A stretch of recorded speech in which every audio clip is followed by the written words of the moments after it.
Another year, another tier list. Just like my previous tier list in the past, pretty much everything in this video is going to be 100% opinionated based on my experience, my observations, what I've seen, and who I would personally prioritize over the other. So if there's something you disagree with in this video that I say, just understand it's just an opinion and you're entitled to your own opinion, of course. That said, of course, comment down below your top 5 SSR targets of 2024. In my opinion, the first half of 2024 is pretty skippable, and it doesn't really take until anniversary and summer, which is around July for NA, for some of the best 5 stars of the year to come out, which is usually the case, you know. But unlike 2022, which introduced Castoria, which obviously changed the game forever, as well as 2023, which introduced Koyanskaya and Oberon, both of which are absolutely broken, 2024, in my opinion, doesn't exactly have any broken servants of a Castoria, Koyanskaya, or Oberon level. Nobody I personally would consider broken or game-changing or meta-defining. I would even go as far as saying, like, if you decide to skip 2024 altogether in favor of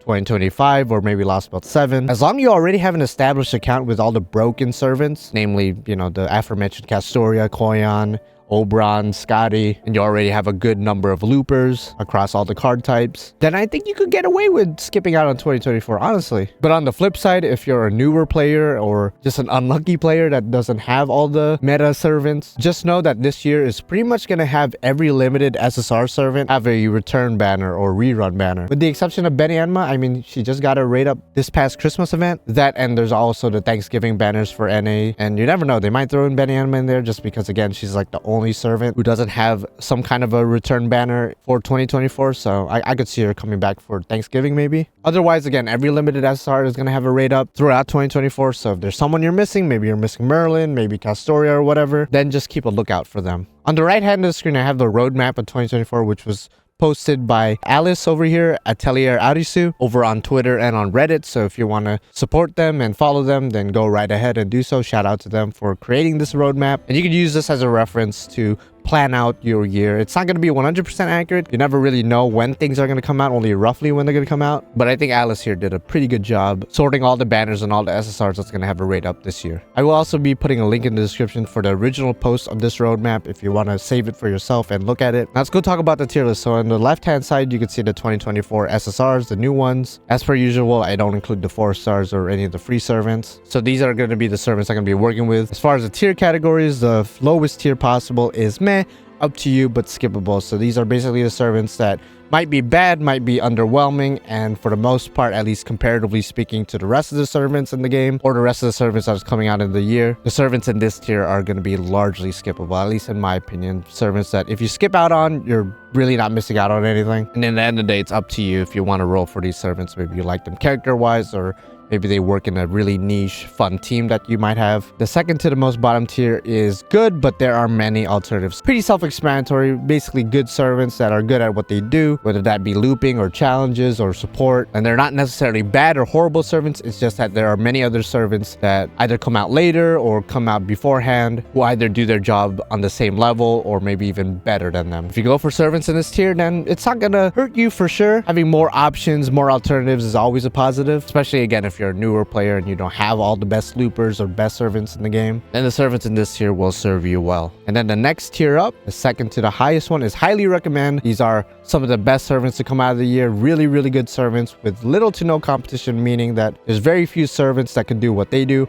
or maybe even no servants that can do what they do. And then the highest tier is the must-have tier. Now, this is usually the tier where you might expect to see a Castoria or a Koyan or an Oberon, or maybe even way back when, the Scotties, the Merlins. Maybe you could even throw the waivers in there, maybe the Rainas. But for this year in particular, this is going to be the most opinionated tier because there's no one quite on that level, but I will put some servants here just because I know most people are going to deem them as must-haves because they might be the best at what they do. They might be borderline broken depending on your outlook. I was debating on not having this tier at all because, again, I don't think anyone's a must-have in 2024, but for the purpose of this video, I'll just put that there, just why not. With all that said, let's finally begin filling up our 2024 SSR tier list. Now, of course, starting off the year will be January with our New Year's servant, Koyanskaya of Darkness, our 5-star foreigner of the year. At the time of her release, I would say Koyanskaya of Darkness is probably the best 5-star AoE Buster foreigner, which really isn't saying much since her only other competition is Summer Abbey, who's pretty notorious and infamous for not exactly being the best Buster AoE servant in the game. That said, Koyanskaya of Darkness is a pretty solid Buster looping servant who synergizes well with her, of course, light counterpart as well as Oberon. She has her own 50% battery, decent steroids. She could inflict a variety of debuffs. She has Pierce Invincible. Has a pretty strong niche against earth enemies, as well as a little bit of support for kimono or animal characteristic servants, which could be pretty fun if you want to make a fun animal team, I guess. And if you happen to have a Van Gogh team, the two synergize pretty well together. Van Gogh is able to support Koyanskaya of Darkness, since Koyanskaya of Darkness is not only a foreigner, but also has the outer entity trait, which Van Gogh specializes in supporting. That and Koyanskaya of Darkness is able to inflict curse onto the enemies, which of course Van Gogh is able to take advantage of. So you can make a fun foreigner-based team with Van Gogh and Koyanskaya of Darkness if you so wish. But yeah, nothing necessarily bad to say about Koyanskaya of Darkness. Again, could fit into fun teams, and she could loop fairly well with some strong niches built into her kit. If it wasn't obvious though, unlike her light counterpart, she isn't really game breaking or broken or overpowered. She's just, you know, good. She could loop, she could fit into fun foreigner teams, crit teams. But if we're going to be talking about broken AoE Buster foreigners, you're better off waiting another year, because for Lostbelt 7, we are going to be introduced to a super broken AoE Buster foreigner, who in my opinion is leaps and bounds better than Koyanskaya of Darkness in terms of being a looping Buster foreigner. And if we're just talking about Buster servants in general, while Koyanskaya is okay, obviously we have characters like Arjuna Alter, Melusine, you might even throw Morgan into the mix. A lot of established Buster AoEs who just blow Koyanskaya of Darkness out of the water. So in my opinion, I would probably put Koyanskaya of Darkness probably in good, but there are many alternatives, both in the past and in the future, who could pretty much do what Koyanskaya of Darkness does as far as looping goes, albeit a lot better or more efficiently or more versatile than her. If you're a new player and you want a foreigner right off the jump, then she's definitely a good servant to go for. But if you're an older player with a lot of established Buster AoE servants, then you'll just be fine skipping out on her, really. Moving along past January, there's going to be some returning servants, some rerun banners, and then we're going to be going into February, which is going to introduce our Valentine servant of the year, Bazett, a 5-star alter ego. And I know I said throughout the introduction of this video that the first half of this year is pretty largely skippable, meaning that you could skip most of the servants of the first half of this year and be completely fine up until anniversary and summer. But if I were to pick one servant from the first half of this year who is pretty worth going for, or at least looking into, I would say Bazett is definitely that one servant that is very tempting to go for. If you look at her skills, she has almost everything you'd want from a servant. Good offensive steroids, she has a 50% battery, she has some form of protection in the form of evade, as well as debuff immune, which could be pretty useful, especially when it comes to challenges and bosses. She has a lot of crit potential, as well as a special attack buff for herself against casters for 3 turns, which as an alter ego could be really, really good against those caster enemies. What really sets her apart though is her Noble Phantasm. And yes, it is a quick Noble Phantasm, but don't just look at the card type and automatically judge her. Like, even though she's a quick servant, trust me, her Noble Phantasm is nuts. If you have Angra Mainyu, or at the very least know what his Noble Phantasm does, because I know he is quite rare, so chances are maybe you don't have him. Either way, you should know that his Noble Phantasm is essentially a counter. If he gets hit, and he deals damage back, which up until this point was pretty unique to him. And on paper, this sounds pretty cool, like having a servant that could take a hit and then deal damage back. That's pretty cool. But in practice, Angra's NP is actually quite bad, because the damage he deals back is scaled to how much damage he takes. And one, he isn't the tankiest servant in the game, so if he takes a hit, he's probably gonna die. And even if he doesn't die, the damage he does deal back isn't really exactly worth the setup. Now, it's fun to pull off and it's pretty cool to look at, but in practice, it's just not really that great of a gimmick. And Bazett actually takes this concept and pulls it off a lot better. After using her Noble Phantasm and gaining the buff Fragarak, as well as a bunch of other buffs like target to herself, she does something similar to Angra in the sense that if she gets hit, then she deals damage back to all the enemies that decide to hit her that turn. But unlike Angra, her damage isn't based on how much damage she takes, but rather her damage is simply scaled by her buffs, the enemy's debuffs, her craft essence, basically like any other offensive Noble Phantasm in the game. This means that, let's say she has evade or invincible or some kind of protection defense up, and the enemy goes after her and she gets 0 damage. She is always going to do damage back regardless of whether or not she takes damage herself, which automatically makes her a lot better than Angra, who has to take damage. So with the right setup, with the right team, Bazett is actually capable of 3-turn farming, which is just insane. insane given how her NP works. She could also be a really fun servant to bring for boss fights and challenges, and she could act as a really fun tank for the rest of the team. She does have inherent weaknesses. One, she's an alter ego, which means she's already limited to the type of fights you could bring her to based on the enemy's classes. She also has no way of piercing enemies, which could be pretty annoying. Probably most of all, her NP is actually incapable of breaking HP gauges, which, I mean, most bosses nowadays will have multiple HP gauges, so the fact that she's incapable of breaking them with her NP could be pretty annoying. And if the enemy or enemies decide to use skills rather than attack her, then Bazett's NP is pretty much rendered useless for that turn. Again, it only lasts for one turn, so if the enemies decide just not to attack, then you pretty much wasted your Noble Phantasm. Of course, this doesn't take away from the fact that what she does is very, very unique, and for the most part is able to hold her own in both farming and challenges. And at the very least, if you want to bring her for like QP farming or EXP card farming, then she's more than capable of doing that. And if anything, it's just a fun option to have for those challenges and bosses. And really, depending on the enemy, she could excel and maybe even solo certain bosses, and she doesn't even necessarily have to use a Noble Phantasm. Her crit potential is already insane. So despite her weaknesses, I would honestly highly recommend her. Again, she has little to no competition, really. I would highly recommend Bazett just purely for the fact that she's a very fun servant to play around with, coupled with the fact that her skills are really good and her Noble Phantasm is very fun. Bazett's just an all-around great servant. So that's pretty much going to be it for new content as far as February goes, and then we're going to moving on to March, which is going to reintroduce back Arjuna Altar with a costume. So if you want to go for a really good Buster Servant, then Arjuna Altar is right there. And then the rest of the month is pretty much just rerun banners. And then April is when we're introduced to our next new 5-star servant, the Trung Sisters, a 5-star saber. And Morgan's there too, so if you want to go for Morgan instead of Arjuna Altar, then there you go. I would say the Trung Sisters as a 5-star single target art saber, they're a solid saber. They're a solid servant. They have pretty good steroids. They have a 30% NP battery. They're able to loop within the right team, of course, double cast area typically. They also offer some team support and buffs via both their skills and Noble Phantasm. So really on paper, they're a really solid single target art saber. They can do pretty much a little bit of everything. Inherently, there's nothing really wrong with them. There's nothing really bad with them. The biggest problem is the fact that they have to compete with pretty well established single target art sabers. A free servant like Hokusai, a non-limited servant like Lancelot, and if we look at 5-stars, the Dioscuri, who are just insanely good as far as being a single target non-limited 5-star saber. Narrowbright, who could either act as a really good support or really solid single target. Beteanma, I mean, just to name a few. And not only sabers, the Trung Sisters also have to compete with Vlad and Galatea, two non-limited arts berserkers who are just really good, and both who just got buffs in the past year. And if you look a little bit into the future, there's also Draco, Summer Castoria, Usugi Kenshin. There's just so many good single target art servants.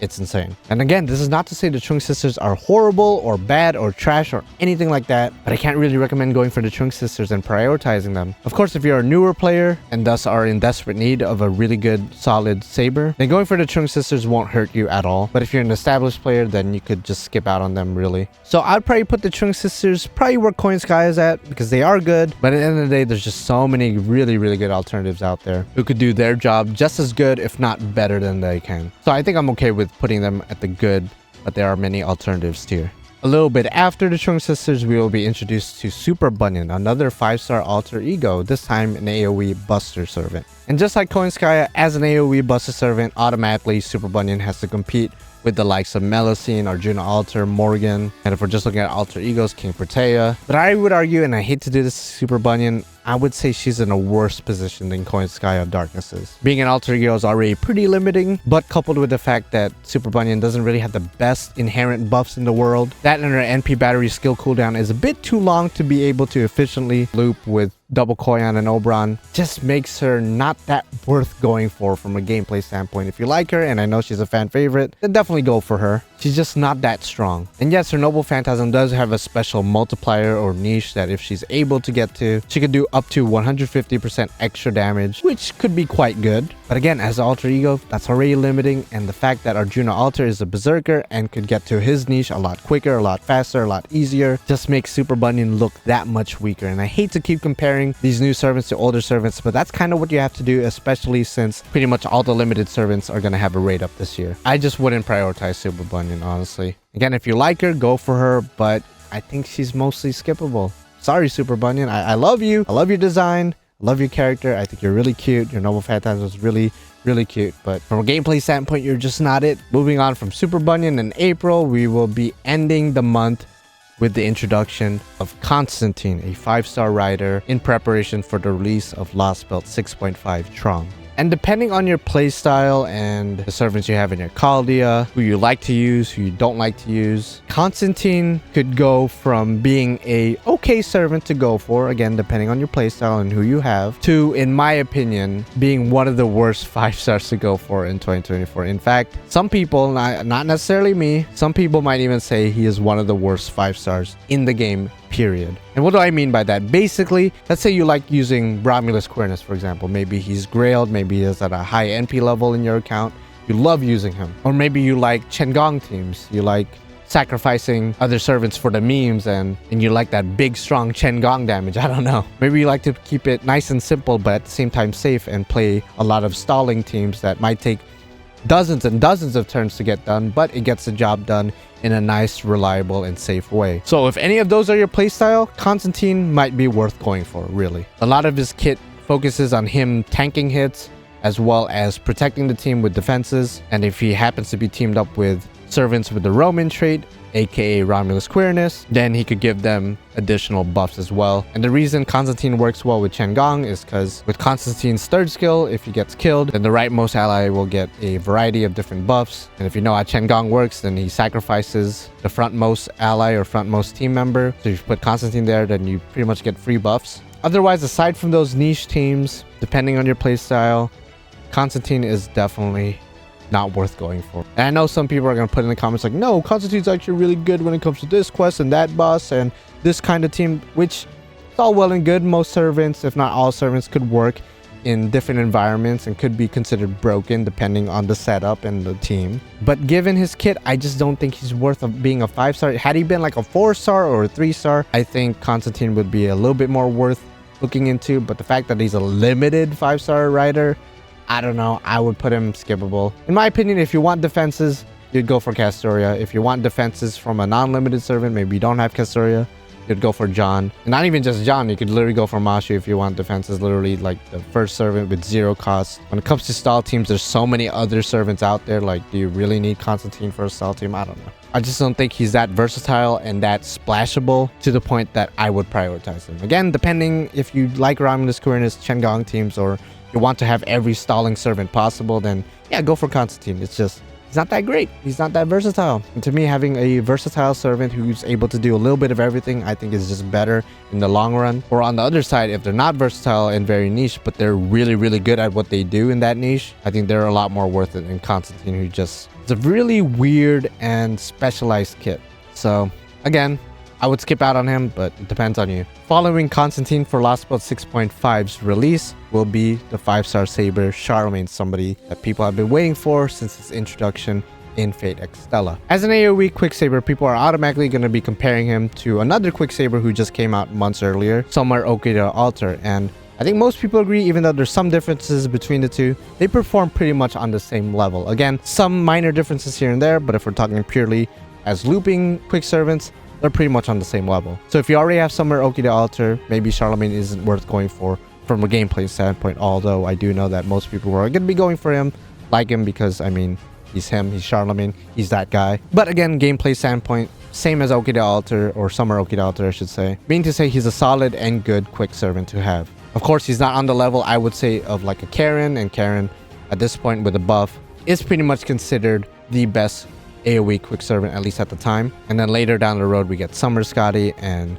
Senno Rikyu, who are also AoE quick servants that might be worth going for as opposed to Charlemagne. But really, Charlemagne is good enough. He has a targetable invincible, decent niches, pretty good crit potential against evil enemies, and he has a pretty fun NP multiplier with his first skill. And is just all around a good servant. Not broken, not game breaking, not on the level of Karen, but good enough. So I would probably put him maybe above Koyanskaya and the Trung Sisters, maybe roughly around the same level. I don't know, because objectively he is good, he is solid, he will do his job, but at the end of the day, he's not broken, he's not meta defining, he's not in the top of the game. But if you go for him, he's definitely a good servant to go for. And for the second banner of Lostbelt 6.5, we are introduced to a new 5-star ruler in James Moriarty, this time younger and hotter, dare I say. And on paper, when you look at James Moriarty Ruler, he has many of the things you'd want from an AoE art servant or just a servant in general. He has a 50% battery, a multi-hit NP which helps with refunding NP at least on paper. He has a form of protection, he has triple arts cards. He also has a passive skill that makes him immune to charm, confusion, terror, and skill seal, which all of those could be pretty convenient to have depending on the challenge or boss fight. He also deals extra damage against good alignment enemies as well as apply evil trait to the enemies, which might seem counterintuitive, but at the same time his first skill synergizes well with this evil trait shenanigans. So again, on paper he seems really good, really solid, really good skill set, really good passives, decent niches, but he suffers from two major weaknesses that stops him from being a top tier AoE art servant. First off, he has really bad NP gain and therefore really bad NP refund. So even though he has a multi-hit arts NP, and even if you team him up with double Castoria, his NP gain isn't reliable enough to where you'll feel comfortable enough to bring him as your main arts farmer. And when you have other art servants like Summer Kama, Spacious Star, just to name a few, who's able to Black Grail loop pretty reliably, then Moriarty just isn't it. And the second weakness actually ties in pretty well with what I just said with the Black Grail, is that his damage isn't all that great. His buffs and debuffs look good on paper, but it isn't enough for him to do a crazy amount of damage, or at least a good enough damage to compete with the likes of Spacious Star, Summer Kama, Musashi, later Summer Ibuki. And if you try to make up for his bad NP gain by giving him any other craft distance that isn't Black Grail, he's gonna lose out on damage. And if you try to make up for his damage by giving him the Black Grail, then he's gonna lose out on refunding enough NP to reliably loop. So just to reiterate, he has bad NP gain and bad damage. Two major weaknesses that just prevents him from competing with his other arts peers. And what's crazy though, I wouldn't say he's a bad servant, he's just a bad arts servant. He has all the tools to be decent as a servant, but certainly as an AoE art servant, he definitely falls short. So unfortunately for him, maybe in an alternative universe, he would be in this tier had he had slightly better NP gain or maybe even better damage. But unfortunately, as it stands right now, he's probably more than likely in this tier along with Super Bunyan and Constantine, where unless you like him, he's pretty much largely skippable. His design's awesome, don't get me wrong. I really love his design as Noble Phantasm, but his looping capabilities is just not it. And then moving along through the month of June, we will be introduced to a 5-star rider, Kyokutei Bakin. Let me just apologize right now because at this point I'll probably sound like a broken record from here on going forward, because Kyokutei Bakin basically suffers from some of the same issues as Moriarty, definitely not as badly, but namely that she is yet another AoE art servant that just cannot compete. Her NP does have advantages against demonic and evil enemies, so if those niches intrigue you, then cool. And all of her skills offer decent support regardless of card type. So in that sense, she's kind of similar to, let's say, Helena, in that she could be used as like a budget or omni support, generic support if you lack some of the more broken specialized support servants out there. In some ways, I guess you could say Bakin is kind of like a jack of all trades, where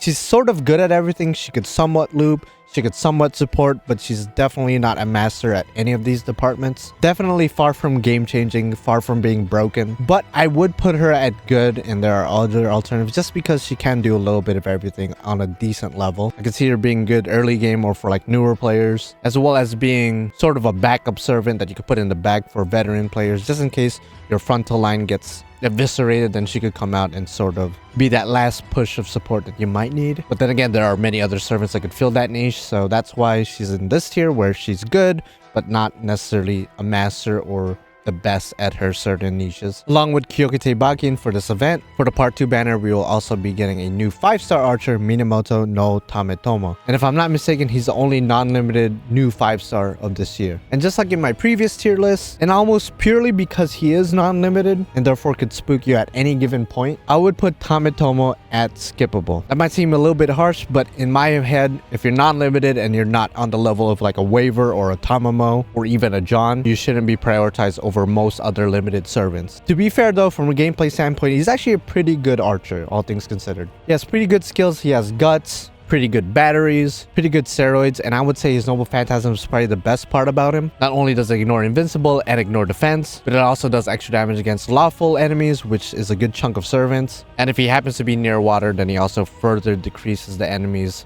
buster resistance, which actually activates first, so he has the potential of doing a lot more damage if he happens to be near water. He's able to loop with double Koyan and Oberon. So again, he's a pretty good servant, all things considered. Some would even say he's like a side grade, not necessarily a downgrade or an upgrade to other AoE buster archers like Napoleon, Gilgamesh even. But again, given the fact that he's non-limited, and probably even more so than that, he is right before anniversary, out of no fault of his own, I just think it would be smarter to skip out on him. Again, if you like him, you like his design, or you're a newer player and you need an archer, Tametomo is honestly a pretty powerful archer. But for the majority of players out there, you're probably gonna skip out on him because again, anniversary is right after. And that's when things start to get really good.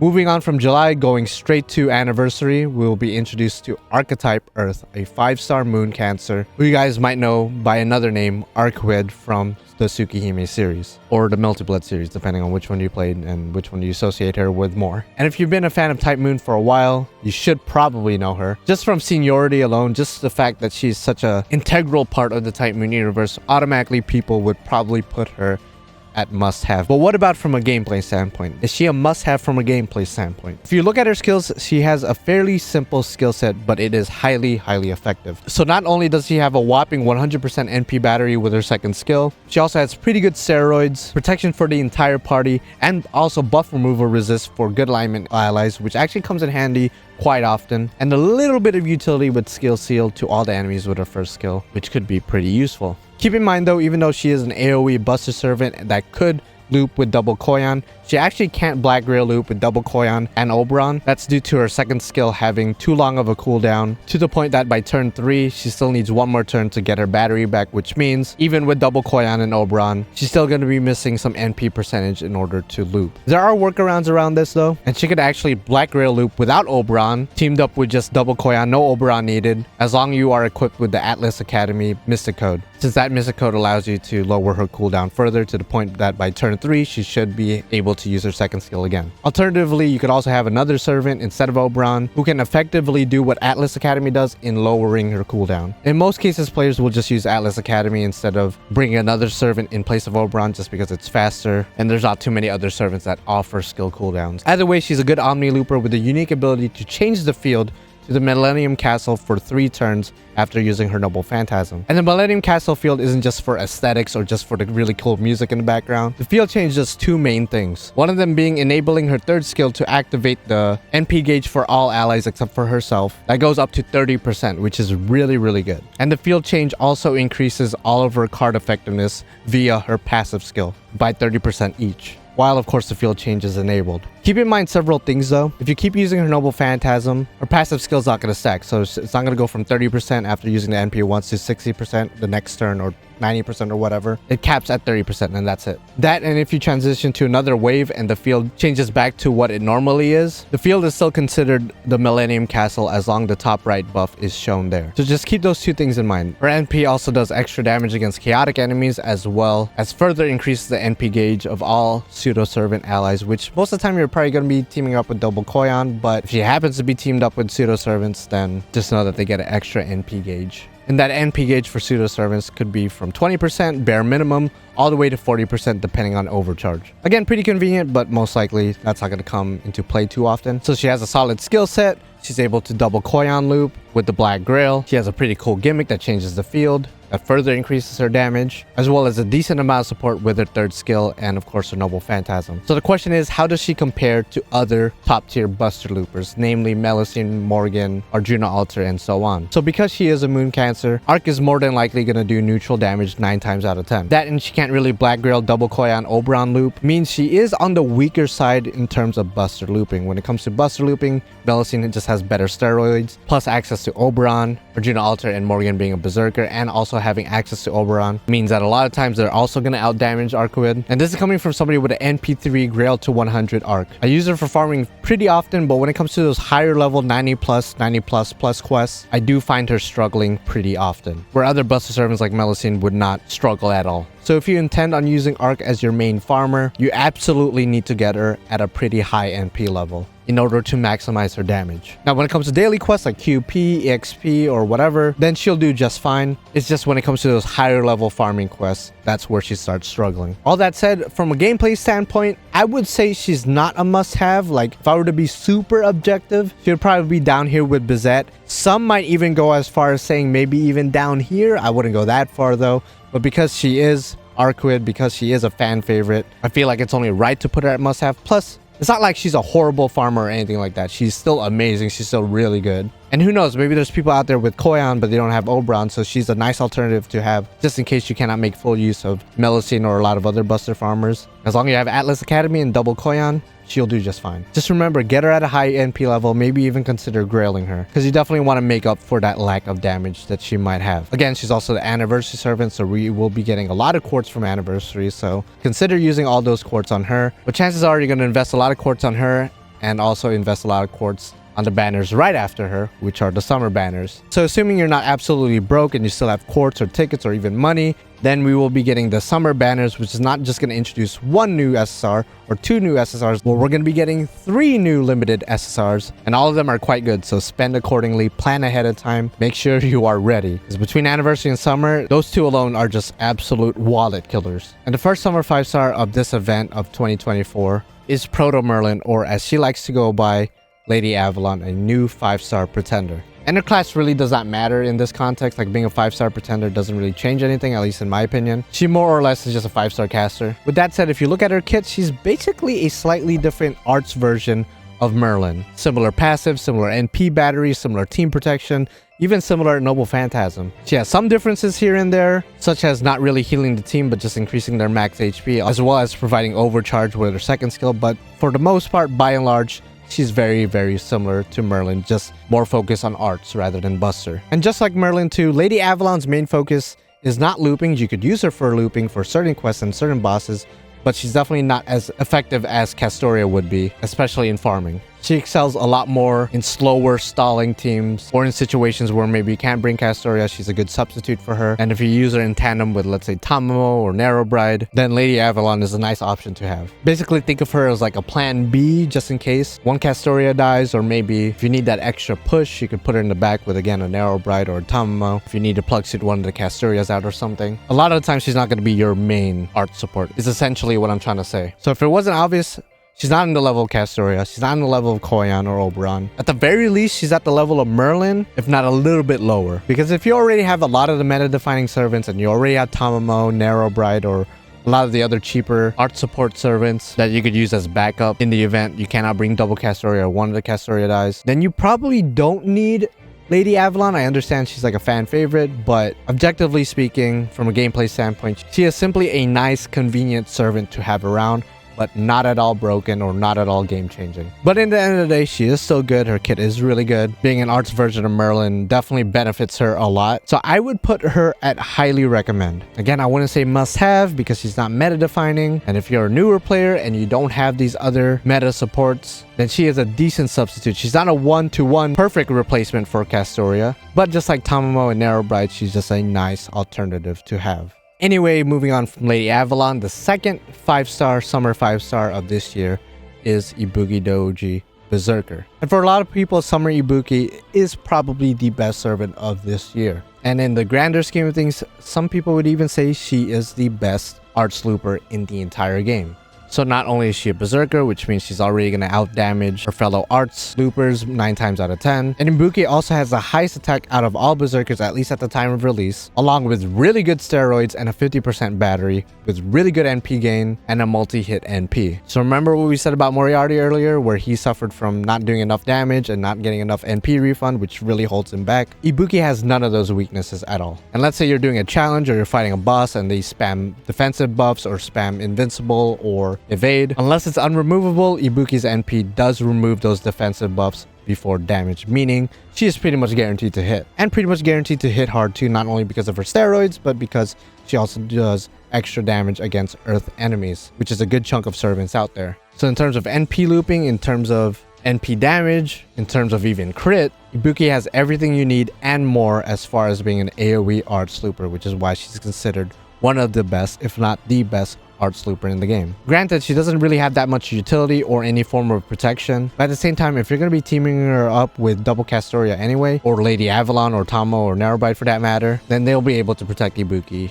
even if she can't protect herself. But what really sets her apart, at least in my opinion, and the main way I personally use her, because at this point there's so many arts loopers in the game, I could just use any one of those and just be fine. The main way I use Ibuki Summer is actually as a support for a particular servant that we just talked about, Archetype Earth. So if you remember earlier, one of Arc's weaknesses is that Her second skill has too long of a cooldown to be able to double Koyan and Oberon loop with the Black Grail, because by turn 3 she won't be able to access her second skill because it still needs one more turn in order to activate again. And one of the few ways to work around this is instead of bringing Oberon, you either have to use Atlas Academy in order to utilize its skill to further lower Arc's cooldown so that you're going to be able to use her second skill and access her NP by turn 3. That or bring another servant in place of Oberon who's able to lower Arc's skill cooldown. And guess what? With Ibuki's second skill, not only does it increase Art's effectiveness and Buster effectiveness, the second being more useful for Arc's Buster Noble Phantasm, obviously. But Ibuki's second skill also decreases skill cooldown by 1,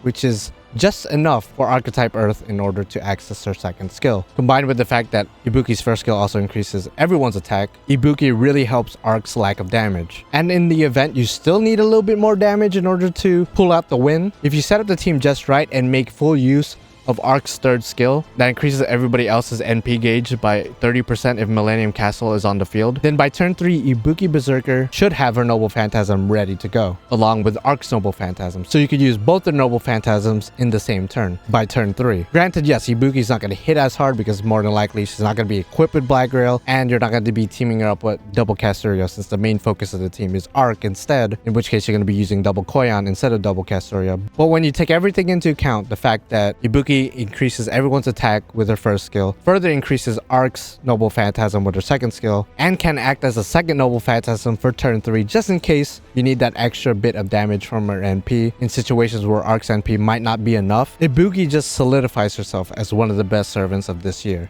By being one of the best Arts loopers in the game, and also being pretty much the perfect support servant, which is funny to say, for one of the other best servants of 2024. It's crazy how that works. So if I'm going to put Archetype Earth at a must-have, most people are probably going to wail for her regardless. And if you want to maximize Archetype Earth, then in my humble opinion, you have to get Ibuki.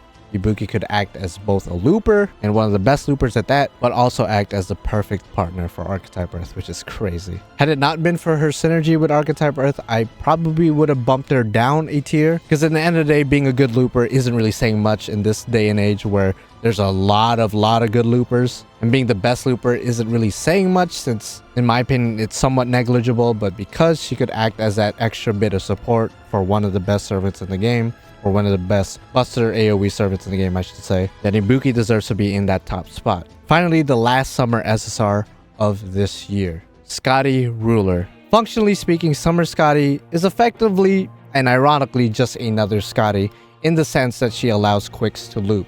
She has a targetable quick buff as well as a targetable 50% NP battery. Those two things alone makes her a good quick support servant. But unlike normal Skathi, who has a more defensive support NP, Summer Skathi herself could act as the AoE quick looper that does extra damage against lawful enemies and a bit more damage if near water. But compared to another ruler in the form of Karen is still the better looper of the two, but at the same time, Summer Skathi is still pretty good, especially as a support. And also, unlike Skathi, instead of having a defense down to all the enemies, Summer Skathi has a charisma instead that also has an additional quick and buster effectiveness up, as well as residual crit star drop. So if we're looking purely at skills and allowing quick loopers to do their thing, Summer Skathi is actually better than normal Skathi because of that additional quick effectiveness up and the fact that charisma a lot of the times is better than defense down on the enemies. That and sort of negligible when it comes to looping, but as you can see, Summer Skathi also does a little bit of buster support with buster crits and with the second skill as well as the third skill, which is useful, don't get me wrong, but in terms of looping, it's pretty negligible, pretty much an afterthought. But even though she is slightly better than normal Skathi, she isn't that much better to the point that quicks are elevated on the level of Buster and Arts.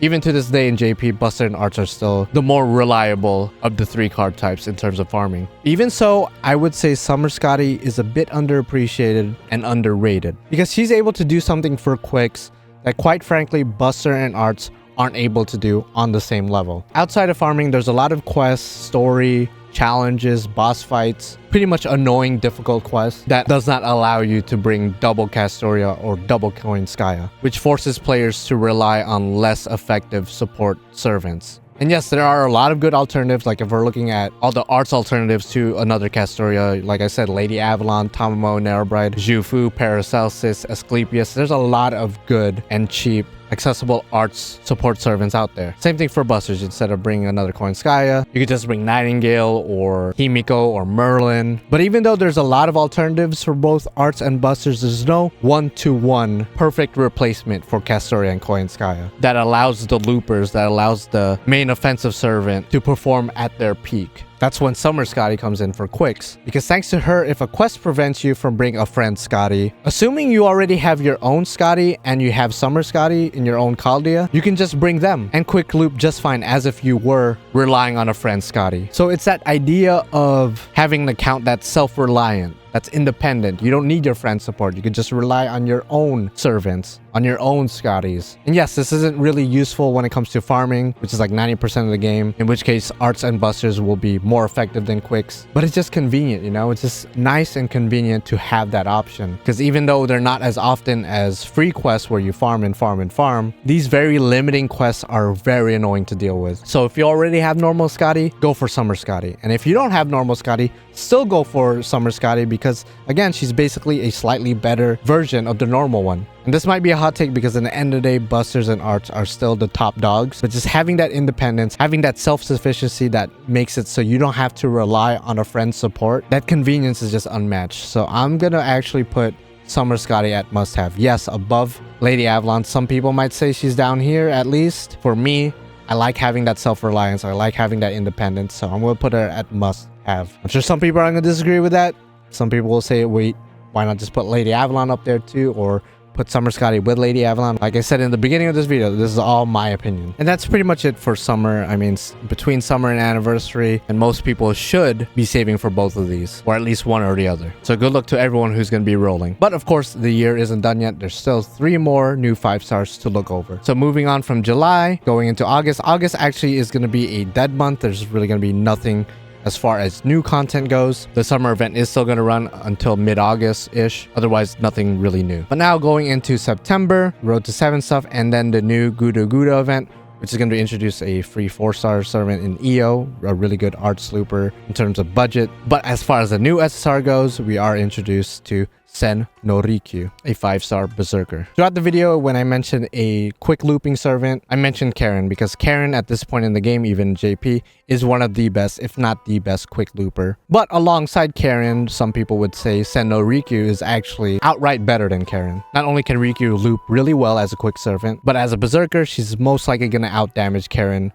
a lot of the time. She has good steroids for quicks and critical damage, a 30% battery, and a targetable 1-hit invincible, which is pretty good for any berserker to have. And not only does her NP have a little bit of utility with NP seal and curse inflicted on the enemies, but she also does extra damage against human attribute enemies, which is a pretty common attribute across both servants and just normal enemies. So again, she could loop, she could hit hard, she could protect herself if needed, but somewhat similar to Tametomo right before anniversary, Rikyu has the unfortunate placement of being right after anniversary and summer, which means by her banner, most people are probably not going to have a lot of quartz or money left. But assuming you do, or assuming maybe you've been saving for Rikyu the entire time, or maybe you're just in desperate need of a really, really good quick looper, one of the best, if not the best quick looper in the game, then Rikyu is a great servant to pick up. And another hot take maybe, because some people might put her up here with Charlemagne, because there are alternatives to Rikyu, but Rikyu is arguably the best quick looper in the game. I might put her up here. Again, it depends on you. You could put her here. You could even put her down here. She's at least here. But me personally, she has little competition, so I'd put her highly recommend. Again,